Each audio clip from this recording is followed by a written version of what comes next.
ఈరోజు చక్కని ఆత్మీయ సమావేశానికి ఇచ్చేసిన వీర మహిళలకి, జన సైనికులకి, వేదిక మీద ఉన్న నాయకులందరికీ నా హృదయపూర్వక అభినందనలు. వేదిక మీద ఉన్న గుర్రాల శ్రీనివాసరావు గారు, రామదాస్ గారు, ఎలమంచిలి ఇన్ఛార్జ్ విజయ్ కుమార్ గారు, పెందుర్తి ఇన్ఛార్జ్ పంచకర్ల రమేష్ బాబు గారు, అండ్ ఉత్తరాంధ్ర రాజకీయ వ్యవహారాల ముఖ్య ప్రతినిధి శ్రీ వెంకట సతీష్ గారు, శ్రీనివాస్ గారు, చందు గారు, మీ అందరికీ హృదయపూర్వక అభినందనలు. కొంచెం మిగతా వాళ్ళంతా ఆవేశంగా నేను మాట్లాడలేను, ఎందుకంటే ఆలోచనతో మాట్లాడాలి ఏది మాట్లాడినా. సో ఇక్కడ మనం ఒక హాఫ్ అన్ అవర్ మీద మాట్లాడి వెళ్ళిపోతాను. నేను ముఖ్యంగా ఈ ఏరియాకి వచ్చింది ఈ విశాఖ జిల్లా వైపు నేను పర్యటిస్తుంది. ఇక్కడున్న సమస్యల మీద మంచి అవగాహన తెచ్చుకోవాల్సిన అవసరం ఉంది. ఈ సమస్యల్ని మన జనసేనాని పవన్ కళ్యాణ్ గారి దృష్టికి తీసుకెళ్లాల్సిన అవసరం మరీ ఎక్కువ ఉంది. సో అందుకని కొంత అధ్యయనం చేయడానికి ఇటువైపు వచ్చాను. ఇప్పుడు ఒక 9 months బ్యాక్ ఎలమంచిల ఆఫీసు మా తమ్ముళ్ళు సతీష్ కుమార్, విజయ్ కుమార్ల ప్రేమగా పిలిచినప్పుడు ఇక్కడికి వచ్చి ఈ జనసేన ఆఫీస్ని ఓపెన్ చేయడం జరిగింది. అప్పుడు చాలా ఆప్యాయత చూపించారు మన జన సైనికులు, వీర మహిళలు. మళ్ళీ ఆ తర్వాత ఇంత సింపుల్గా జరుగుతున్న మీ అందరి ఆప్యాయత, ఆదరణ చూసిన తర్వాత ఏంటో మన ఫ్యామిలీలోకి మనమే వచ్చిన ఫీలింగ్ తప్ప బయటకు వచ్చిన ఫీలింగ్ రాలేదు. Thank you very much, thank you. అయితే ఒక విషయం ఏంటంటే, మీ అన్ని చోట్ల చెప్తున్న విషయమే, మనకి 2020లో కరోనా వైరస్ వచ్చింది. ఇంచుమించు ఒక 1 year 2 years బ్యాక్ కూడా దానిలో చాలామంది సఫర్ అయ్యారు. సో దానికి అద్భుతమైన వ్యాక్సినేషన్ కనుక్కున్నారు. కానీ మనం ఎప్పుడు అనుకుంటామంటే కరోనా వైరస్, ఇట్లాంటి వైరస్ ఇలాంటివన్నీ కూడా మనుషులకే వస్తాయని అనుకుంటాం. కానీ ఒక్కొక్కసారి రాష్ట్రానికి కూడా కొన్ని వైరస్లు పడతాయి. అది 2019లో వైసీపీ వైరస్ అని పట్టుకోండి. పాపం దురదృష్టం ఏంటంటే జనాలు ఏరుకోరు తెచ్చుకున్నారు ఆ వైరస్. చాలా ప్రమాదకరమైన వైరస్. కరోనా వైరస్కి వ్యాక్సినేషన్ కనుక్కున్నారు. వైసీపీ వైరస్కి జనసేన టీడీపీ అనేది ఒక అద్భుతమైన వ్యాక్సినేషను. రేపు 24 ఎలక్షన్స్లో ఈ వైరస్కి మీరు వ్యాక్సినేషన్ వేసి ఈ వైరస్ని మన రాష్ట్రానికి, ఈ వైరస్ తాలూకు జబ్బుని తగ్గించే శక్తి మీ చేతిలో ఉంది. దాన్ని గట్టిగా ఉపయోగించుకుందాం. ఇక్కడ ఉన్న సమస్యల గురించి నేను చూస్తుంటుంటే నాకు ఎంత బాధ అనిపిస్తుంది అంటే, ఏ నియోజకవర్గం చూసినా ఎక్కడ చూసినా ఇంచుమించు ఇవే సమస్యలు. కొంచెం అటు ఇటుగా ఎక్కువగా ఇటువైపు అంతా చూస్తుంటే ఫిషర్మెన్ పడే బాధలు, వాళ్ళ సమస్యలు చాలా ఎక్కువగా కనపడుతున్నాయి. ప్లస్ రైతాంగం తాలూకు సమస్యలు ఎక్కువ కనపడుతున్నాయి. సో నాకు ఇప్పుడు అన్నిటికన్నా చాలా సింపుల్గా అనిపించింది, ఈజీగా చేయగలిగిన పని. 2.5 కోట్లు ఖర్చు పెడితే Yelamanchili town railway over bridge finish అయిపోతుంది. ఆఫ్టర్ ఆల్ 2.5 కోట్లు ఖర్చు పెట్టలేకపోతే మీరు పవన్ కళ్యాణ్ రిక్వెస్ట్ చేస్తుంటే ఆయన 2.5 కోట్లు మీకు ఇచ్చేసి ఈ పని కంప్లీట్ చేస్తుంది. కనీసం అలానే అడుగుతుంది. మీకు పలుపు ఉంది, ఎదుటి వాళ్ళని అడగలేదు. సిఎస్ఆర్ ఫండ్స్ ఇంటున్నాయి, ఇన్ని ఇండస్ట్రీస్ ఉన్నాయి. ఒక రైల్వే ఓవర్ బ్రిడ్జిని మీరు ఎలాగో ఇచ్చి చావలేరు గవర్నమెంట్ వాళ్ళు, ఎందుకంటే మీరు తినడానికే సరిపోతుంది. మరి ఇండస్ట్రీస్ని ఎవరినో ఒకరిని కనీసం ఒక ఇన్ఫ్లుయెన్స్ చేసో, లేకపోతే మీరు ఏదో విధంగా వాళ్ళని ఇన్ఫ్లుయెన్స్ చేసి 2.5 కోట్ల రూపాయలు బ్రిడ్జ్ చేయించలేరా? మీరు పబ్లిసిటీల కోసం 1000 కోట్లు ఖర్చు పెట్టగలుగుతారు. తర్వాత సంక్రాంతికి సాక్షాత్తు వెంకటేశ్వర సెట్టు ఎన్ని కోట్లు పెట్టి వేయించారు? 8 కోట్లు 10 కోట్లు ఐడున్నాం. మీకు 2.5 కోట్లు పెడితే ఇంతమంది ప్రజలకు ఉపయోగపడుతుంది రైల్వే ఓవర్ బ్రిడ్జ్. అది కూడా చేయించలేరా? ఏం గవర్నమెంట్ మీది? సిగ్గుండాలి వైసీపీ గవర్నమెంట్కి. ఇది చిన్న ఖర్చు పెట్టలేక సిగ్గుపడాలి. అంటే చాలా చిన్న విషయం ఇది. 2.5 కోట్లు జోలెత్తి ప్రజల దగ్గరికి వెళ్ళి తలా 1 రూపాయి ఇమ్మని అడిగినా మీ ఎలమంచిలి ప్రజలందరూ తలా 1 రూపాయి వేసిన ఈ పాటికి ఆ బ్రిడ్జి ఫినిష్ అవుతుంది. అడుక్కోండి ప్రజల దగ్గర, ప్రతి వాళ్ళు ఇస్తారు. అంటే ఇన్ని సమస్యల మధ్యలో అతి చిన్న సమస్య ఇది, దీన్ని పరిష్కరించలేనప్పుడు దిగిపోండి. ఇక్కడ సోకాళ్ళు ఎమ్మెల్యే అనే కన్నబాబు రాజు అనేటువంటి వ్యక్తి 24 అవర్స్ మత్తులో ఉంటూ జోదం ఆడుతూ ఇన్ని చేసే బదులు ఈ జోదంలో ₹1 కోట్ల పోగొట్టిన బదులు ఒక 2.5 కోట్లు ఇచ్చి ఉండొచ్చు కదా. నువ్వు ఎందుకు ఇవ్వలేకపోయావు? మీరు ప్రశ్నించాలి. మీ చేతిలో ఉంది. మీరు ఎవరిని ఎన్నుకున్నారంటే ఆఖరికి మీ జీవితాలని నాశనం చేసేటువంటి ఒక గవర్నమెంట్ని మీరు ఎన్నుకొని మీరు బాధపడుతుంటే మీ బాధ చూసి మేము బాధపడటం తప్ప ఏమీ చేయలేని పరిస్థితి, అశక్తులు అయిపోయాం. చాలా సందర్భాల్లో పవన్ కళ్యాణ్ గారు చెప్పారు, నాకు ఒక్క ఎమ్మెల్యే సీట్ నన్ను గెలిపించున్నా మీకోసం అసెంబ్లీలో పోరాడేవాడు.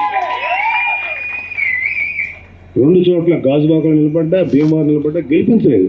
అయినా సరే మేము పవన్ కళ్యాణ్ గారు, జనసేన మనందరం కూడా ఓపికగా వెయిట్ చేసాం.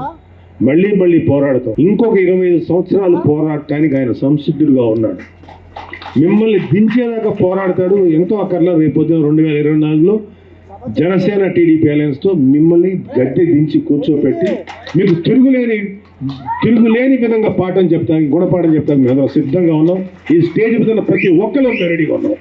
ఎన్ఏఓబి వల్ల నష్టపోయినటువంటి ఫిషర్మెన్ జీవితాలు ఎందుకు మీరు కనీసం రిప్రజెంటేషన్ ఇచ్చి భూములు కోల్పోయినా లేకపోతే సరైనటువంటి వాళ్ళ యొక్క ప్రొఫెషన్ ఫిషర్మెన్ ఇది కోల్పోయినా వాటి గురించి ఎందుకు కనీసం కదిపలేకపోతున్నారు? మేబీ ఇది ఈ విషయం కొంచెం కష్టమైతే అయి ఉండొచ్చు. అది ఎన్ఏఓబి పరిధిలో ఉంది, నేవల్కి సంబంధించి. నేవల్ వాళ్ళతో ఎందుకు మాట్లాడలేరు? ఇది సెంట్రల్ గవర్నమెంట్ దాకా ఎందుకు తీసుకెళ్లారు? అసలు స్టేట్ గవర్నమెంట్ ఏం చేస్తుంది? వాళ్ళు అలాగే ఎందుకు వదిలేశారు? ఫిషర్మెన్ కానీ లేకపోతే అన్ఎంప్లాయిడ్ రైతులు కానీ, దానివల్ల నష్టపోయిన రైతులు కూడా నష్టపోయారు కదండి దానివల్ల. మరి వాళ్ళందరికీ ఏం చేశారు మీరు? మత్స్యకారులు, రైతులు ముఖ్యంగా నష్టపోయారు. వాళ్ళకి ఏం చేశారు మీరు? రాష్ట్ర ప్రభుత్వం తరఫున వాళ్ళకి ఏమి చేశారు? ఒక్కసారి మిమ్మల్ని ప్రశ్నించుకోండి. ఒరే, మిమ్మల్ని అడుగుతుంటే మీరు సమాధానం చెప్పడం చేతకాక మా వ్యక్తిగత జీవితాల్లో మమ్మల్ని ఏదేదో అంటున్నారు. అరే సిగ్గుండాలి. మీరు అడిగిన దానికి సమాధానం చెప్పండి. మా వ్యక్తిగత జీవితాలు మీకేంటి? మీ వ్యక్తిగత జీవితాలు తొమ్మితే అంతకన్నా దుర్మార్గమైన వ్యక్తిగతలు మా చేతిలో ఉన్నాయి. మీ గురించి ప్రతి విషయం తెలుసు. అవి మాకు అవసరం లేదు. దానివల్ల ఏమాత్రం ఒక చిన్న సమస్య, రైల్వే బ్రిడ్జి సమస్య పూర్తవుతే చెప్పండి, మీ వ్యక్తిగత జీవితాలు చెప్తాం. మాకు తెలుసు అది వల్ల కాదని, దానివల్ల ఎటువంటి ఉపయోగం లేదని. మా వ్యక్తిగత జీవితాలతో మీకేంటి ఉపయోగం? ప్రజలకేంటి ఉపయోగం? పవన్ కళ్యాణ్ గారు ఏం చేసినా ధైర్యంగా చేసి ఒక మగాళ్ళ చేశాడు. సిగ్గుపడాలి మీరు అతను చూసి. అతను ఎప్పుడు ఏనాడు భయపడదు. అతని జీవితం ఒక తెరిచిన పుస్తకం లాంటిది. అలాంటి గొప్ప నాయకుడు ఇవాళ మా జనసేనకి మాకు నాయకుడిగా ఉన్నాడు. ఖచ్చితంగా మీ అందరం మీకోసం పోరాడతాం. అంటే జస్ట్ శారదా నది, ఆ వాటరు నాకు కొంచెం డీటెయిల్గా స్టడీ చేయాల్సిన అవసరం ఉంది. దానివల్ల వరదలు వస్తున్నాయి, తద్వారా వరదలు కంట్రోల్ చేయలేదు. అలాగే దానివల్ల వచ్చేటువంటి ప్రాపర్ సాగునీరు, తాగునీరు దానివల్ల వస్తుంది. దాన్ని సరిగా ఇవ్వలేకపోతున్నారు. ఇందులో ఉత్తరాంధ్ర ఉన్నంత బ్యూటిఫుల్ ఏరియా నాకు తెలిసినంత వరకు ఏపీ స్టేట్ మొత్తం మీద తీసుకుంటే చాలా గ్రీనరీ, అంటే అద్భుతమైన పచ్చదనం, ఫర్టైల్ ల్యాండ్స్, అంటే ఒక అద్భుతమైనటువంటి సారవంతమైన నేల ఇది. అద్భుతమైన పంటలు పండుతాయి, వ్యక్తుల జీవితాలు మారిపోతాయి. అనేక రకాల పంటలు పండించుకోవచ్చు, పండ్లు పండించుకోవచ్చు, అనేక రకాలుగా చేసుకోవచ్చు ఇక్కడ. అయినా ఇక్కడి నుంచి ఉత్తరాంధ్ర నుంచి ఇప్పటికీ ప్రతి వాళ్ళు మాట్లాడే మాట ఉత్తరాంధ్ర వెనుకబాటుదనం. ఇక్కడి నుంచి వలసలు వెళ్ళిపోతున్నారు. ఎన్ని చోట్లకైనా ఇదే మాట మాకు రిపోర్ట్ వస్తుంది. ప్రతి వాళ్ళు వాళ్ళ బాధలు మాకు చెప్తున్నారు. మేము బాధలు విని మాకు తల వాచిపోతుంది తప్ప మేము ఏం చేయగలుగుతాం? జనసేనని ఏమి చేయగలుగుతారు? ఒక్క సీట్ అన్న మీరు ఇచ్చుంటే ఖచ్చితంగా ప్రశ్నించేవాళ్ళం. అయినా సరే రోడ్ల మీద పడి మేము అందరం ప్రశ్నిస్తున్నాం, ఫైట్ చేస్తున్నాం. మా జన సైనికులు మీరందరూ ఎవరైతే జనసేన సపోర్ట్ చేస్తారో మనందరం కానీ ప్రశ్నిస్తున్నాం. ఇప్పటికైనా మనం కళ్ళు తెరిచి ఈ వైసీపీ దుష్ట ప్రభుత్వాన్ని గద్దె దించి కూర్చోబెట్టకపోతే మనకి ఇంతకన్నా ఇంకా దుర్మార్గమైనటువంటి పరిస్థితులకు వెళ్ళిపోతాం. ప్లీజ్ ఇది దయచేసి మీరు అర్థం చేసుకోండి. ఎస్పెషల్లీ యూత్ ఉన్నారు ఇక్కడ. మీ లైఫ్లో ఏమాత్రమైనా బాగుపడిందా? ఈ 5 ఏళ్లలో మీ జీవితంలో ఎంత మంచి మార్పు వచ్చిందో ఒక్కసారి ఆలోచించారా? 5 ఏళ్లకు ముందు మీ జీవితం ఎలా ఉంది, ఇప్పుడు ఎలా ఉందని చూసారా? ఆడవాళ్ళు ఉన్నారు ఇక్కడ, వీర మహిళలు ఉన్నారు, లేకపోతే కొంతమంది మహిళా మహిళలు ఉన్నారు. మీ లైఫ్లో ఏంటి గొప్ప మార్పు వచ్చింది ఈ 5 ఏళ్లలో? కనీసం ఒక 5 ఏళ్ళలో మంచి మార్పు రాకపోగా 5 ఏళ్ల క్రితం మీకున్న జీవన స్థితి కన్నా ఇప్పటికి ఏమైనా మెరుగుపడిందంటే ఇంకా అధ్వానంగా తయారైంది. ఇలాంటి పరిస్థితులు ఏర్పడటానికి నిజంగా చెప్పాలంటే నేను వైసీపీ వాళ్ళని అనలేను. ఇది మనం అంటే మన ప్రజల్ని నెత్తి మీద తెచ్చిపెట్టుకుని కూర్చున్నారు. ఒక భస్మాసురుడు లాంటి వ్యక్తి నెత్తి మీద తెచ్చిపెట్టి కూర్చున్నారు.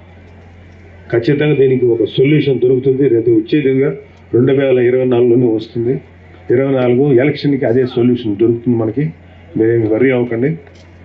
అదేవిధంగా ఈ బ్రాండ్ ఎక్స్లో 60,000 పోస్టులు ప్రామిస్ చేసి కేవలం 22,000 పోస్టులు ఇచ్చి ఏంటంటో సొల్లు కారణాలు చెప్తున్నారు. ఖచ్చితంగా జనసేన వచ్చిన తర్వాత ఈ విషయం ఒకటి తీసుకుంటాం. అలాగే ఎస్సీ జెడ్లకు సంబంధించిన రోడ్స్ ఇందాక ఇప్పుడు కాదు లాస్ట్ టైం వచ్చినప్పుడే మన విజయ్ చెప్పారు. ఆ రోడ్ల మీద ఎవరో కుర్రోడు చచ్చిపోయి తన అడ్డంగా కూర్చొని ఆ కుర్రోడికి ఒక సొల్యూషన్ ఏర్పాటు పాపం పోయిన ఆ బిడ్డకి ఏదో చేశాడు, వాళ్ళకి పరిహారం ఇప్పించగలిగాడు. కానీ బిడ్డ ప్రాణాలు తీసుకురాలేకపోయాడు. మీరు నిర్లక్ష్యం చేసిన రోడ్ల మీద ప్రయాణించడం వల్ల ఆ వాహనాలు యాక్సిడెంట్ గురై ఎంతోమంది చచ్చిపోయారు. ఇందాక మన సతీష్ గారు అన్నారు, మేము 5 మందికి 6 మందికి ఇవ్వగలుగుతున్నామంటే అది బాధపడాలా, పోనీ కనీసం ఆ కుటుంబాలకి చిన్న ఊరట కలుగజేస్తామో సంతోషం వల్ల అర్థం కాని పరిస్థితి. అంటే మీ లైఫ్ యొక్క విలువ మేమైతే మిమ్మల్ని ఓటర్స్గా ఇప్పుడు చూడటం లేదు, మనుషులుగా చూస్తున్నాం. మిమ్మల్ని మనుషులుగా చూస్తున్నాం. వీళ్ళందరూ ఈ వైసీపీ వాళ్ళందరూ ఇక్కడ ఈ మండలంలో ఎన్ని ఓట్లు ఉన్నాయి, ఈ మండలంలో ఏ కులం ఓట్లు ఉన్నాయి, ఇక్కడ ఎస్సీ ఓట్లు అని ఉన్నాయి, ఇక్కడ బీసీ ఓట్లు. ఒరే వాళ్ళ ఎస్సీలు బీసీలు కదరా, ఫస్ట్ మనుషులు మనుషులుగా గుర్తించండి. మనుషులుగా గుర్తించి వాళ్ళని రిక్వెస్ట్ చేయండి, బతిమిలాడండి. అమ్మ మమ్మల్ని గెలిపించండి, అయ్యా మమ్మల్ని గెలిపించండి, మీకు సేవ చేస్తాం. అలా కాదు, ఆ రోజుకి మేము వీళ్ళ ముఖం మీద ఎంతో కొంత పడేస్తాం, వీళ్ళు మమ్మల్ని గెలిపిస్తున్నారు. ఇది వీళ్ళ అహంకారం, వీళ్ళ బలుపు. ఇవాళ మిమ్మల్ని అందరినీ మనస్ఫూర్తిగా రిక్వెస్ట్ చేస్తున్నారు. మీ సమస్యలు ఇంకా సంపూర్ణంగా ఇంకా స్టడీ చేయాల్సిన అవసరం ఉంది. మీ సమస్యలన్నీ కూడా వేల కోట్ల రూపాయలతోటి కూడిన సమస్యలు కాదు, కొన్ని వందల కోట్ల రూపాయలతోటి ఫినిష్ చేయగలవు. సిఎస్ఆర్ ఫండ్స్ అని మాట్లాడారు చూసారా, పెద్ద పెద్ద కంపెనీస్ ఇచ్చి తీరాల్సిందే. ఆ సిఎస్ఆర్ ఫండ్స్ మీకోసం ఉపయోగించాలి. ఈ చుట్టుపక్కల యలమంచిలి చుట్టుపక్కల ఉన్న ఇండస్ట్రీస్ మీకు సిఎస్ఆర్ ఫండ్స్ ఇచ్చిన చాలు, చాలా సమస్యలు సాల్వ్ అవుతాయి. Right Vijay? CSR funds problem చాలా సమస్యలు. ఫర్ ఎగ్జాంపుల్ చిన్న బ్రిడ్జి అది ఫినిష్ అయిపోతుంది. సో సింపుల్ సమస్యల్ని అలాంటి సిఎస్ఆర్ ఫండ్స్ తోటి. అలాగే సెంట్రల్ గవర్నమెంట్ చేతిలో చాలా చాలా ఫండ్స్ ఉంటాయి. సెంట్రల్ గవర్నమెంట్ అంటే ఢిల్లీలో కూర్చోవటం కాదు, భారతదేశం అంతా వాళ్ళ దృష్టి ఉంటుంది. ఇలాంటి ప్లేసెస్లో, ఇలాంటి యలమంచి లాంటి ప్రదేశాల్లో అద్భుతమైనటువంటి వాళ్ళకి ఆదాయ మార్గాలు ఉంటాయి. సెంట్రల్లో అంత ఆదాయం సంపాదిస్తున్న సెంట్రల్ గవర్నమెంట్ మీ ప్రజలకు ఏం చేయదా? చేసి తీరుతుంది.